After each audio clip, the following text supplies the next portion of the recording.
সম্মানিত দর্শক শ্রোতা, আশা করি যে যেখানে আছেন ভালো আছেন, সুস্থ আছেন। দেশ এবং দেশের বাইরে যারা আছেন সকলকেই আমি অভিনন্দন জানাচ্ছি।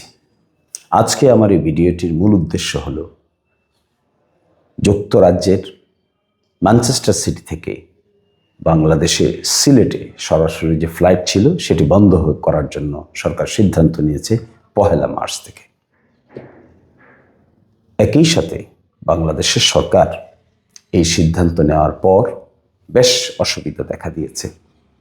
তা আমি আজকে আহ্বান জানাই এই সিদ্ধান্ত থেকে সরে আসার জন্য।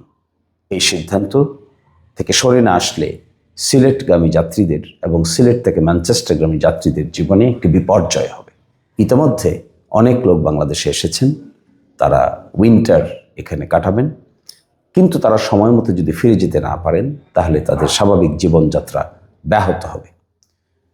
এবং যদি এই ফ্লাইটটি ক্যান্সেল করা হয়, যারা 1 মার্চের পরে দেশ থেকে বিদেশে যাওয়ার জন্য কনফার্ম করেছেন টিকিট, তারাও একটি শিডিউল বিপর্যয়ের মধ্যে পড়বে।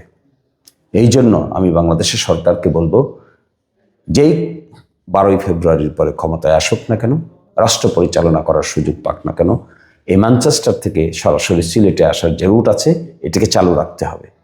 এটিকে অল্টারনেটিভ ব্যবস্থা করে হলেও চালু রাখতে হবে, যেন আমরা সকলে মিলে আমাদের রেমিটেন্স যোদ্ধাদের প্রতি শ্রদ্ধা প্রদর্শন করতে পারি, রেসপেক্ট প্রদর্শন করতে পারি।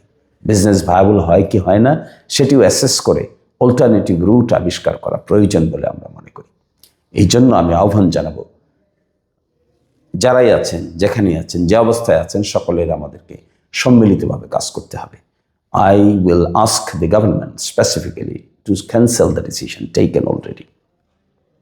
এবং at the same time আমি মনে করি দেশ এবং দেশের বাইরে আমরা যারা আছি, যাদের সিলেটের মানুষের সঙ্গে স্টেক আছে, সিলেটের মানুষের সঙ্গে যারা জড়িত, যুক্তরাজ্যের ওই সিটি এবং তার আশেপাশের মানুষগুলোর সঙ্গে জড়িত, যার যতটুকু যেভাবে সম্ভব সকলেই আমরা প্রচেষ্টা চালাবো সরকার যেন তার এই সিদ্ধান্তটি স্থগিত করেন কিংবা বাতিল করেন।